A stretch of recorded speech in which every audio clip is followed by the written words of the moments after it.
Hello everyone, today we're taking a look at the high-grade Sandrock by JMS, a kit that may or may not sandrock your world, with slay and slice or leave you stranded in the desert. Let's open the box and find out.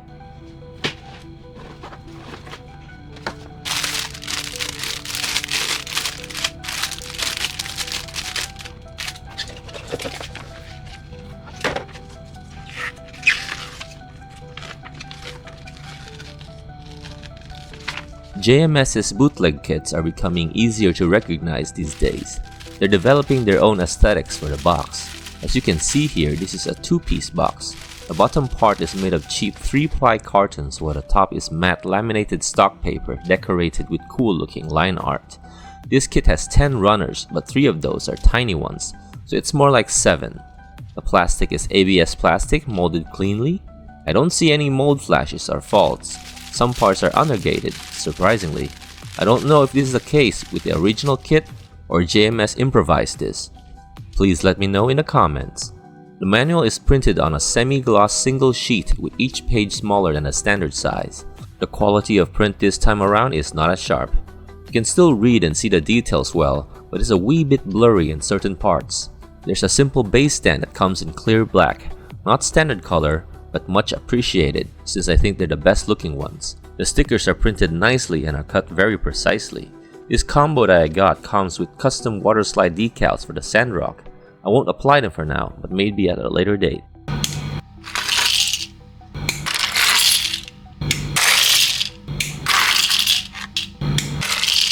The Gundam Sandrock is one of the 5 main mobile suits of Operation Meteor from Gundam Wing and was piloted by Quattro Ribera winner, the most sane one of the 5 pilots, but that's not saying much to be honest. It has some range armory, but it is mainly suited for close quarter combat, as you can tell from the 2 huge shotels that it wields. The build process is smooth for the most part. All the ABS hard plastic actually snaps pretty well together, but also because it is ABS, the dark parts stress quite easily. A sharp blade with a clean cut will clean up most of it, but it'll still have some markings on them. I have a bit of a problem with the shoulder polycaps. Where the polycaps meet the torso is a wee bit big, so it keeps flattening out when I try to attach. I had to snip the head a little bit, but it fits in fine after that. The shield also has a bit of a problem. The bottom end of the shield's black part won't stay flush to the yellow part. It keeps popping up, as you can see. An easy solution is to dab a bit of glue, tie a rubber band around it overnight, and it should stick fine. The glue I'm using is a gel-based super glue, so this fix is permanent. Please keep that in mind if you decide to proceed as I do.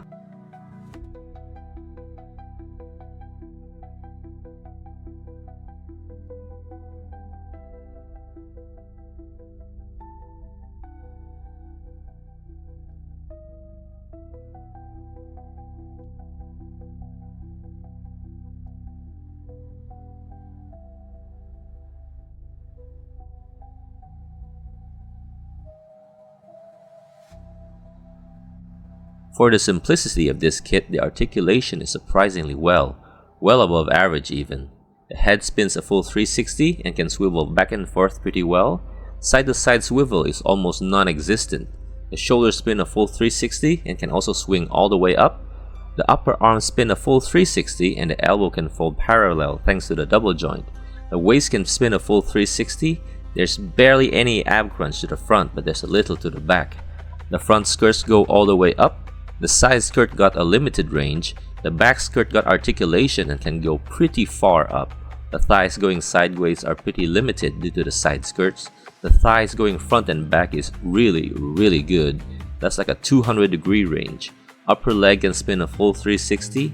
Knees have a double joint that can fold really well but not parallel. Ankle side to side is just meh. Ankle front and back is somewhat decent, not great, but it does the job. The shotel handles when attached to the backpack to form the cross crusher can clamp in and out similar to a pair of scissors.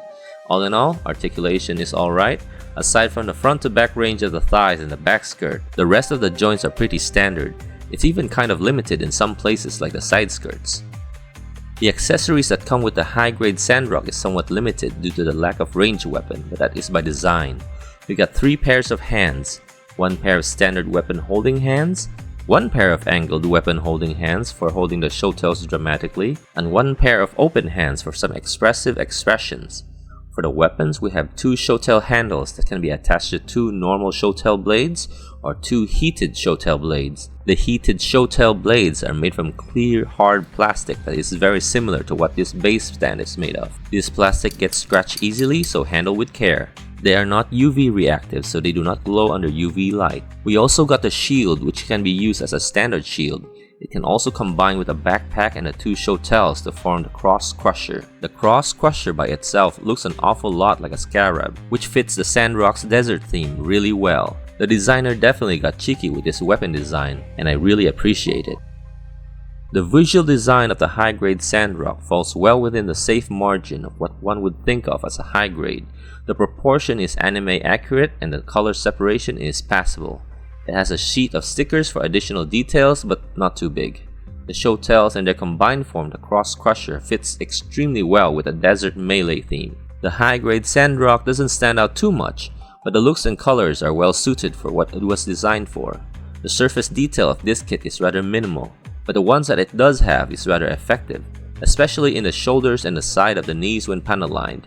It does make a huge difference and further emphasizes the feel and theme of the kit. It doesn't take too much effort for the difference that it makes, so it is highly recommended to panel line. The high-grade Sandrock was probably one of the last of its generation. The original Bandai kit came out in 2019. The year after that, in 2020, the newly reformed entry grade was introduced, and with that as a base, a whole new generation of high grade with new joints and details came in to replace the old template, starting with the Witch from Mercury line. If judged by today's standards, the high-grade Sandrock would barely be above entry grade line, with its complexity and the amounts of parts that it has. Being what it is, JMS made a pretty solid copy of the kit. With only two minor issues to fix, the JMS high-grade Sandrock falls well within the expectations of what a high-grade bootleg should be in 2025. Blue Shark ranking for this one, but do note that it is a very high blue, bordering on purple, but not quite there yet. Highly recommended. I enjoyed building it, the process was pretty quick. It doesn't stand out too much to be the centerpiece of most display sets, but this is a kit that is definitely fun and durable enough to play with. That's my review of JMS's high-grade Sandrock. This one is a plus in the books and definitely did not turn into sand. While bootlegs are more affordable, please support the brand kits if you can afford them. It's how your voices are heard, so the original makers can push for new designs. If you enjoyed this review, don't forget to snap that like button, panel line the comments with your thoughts, and assemble yourself into the subscriber squad for more Plamo content. Thank you for tuning in, and until next time, keep building.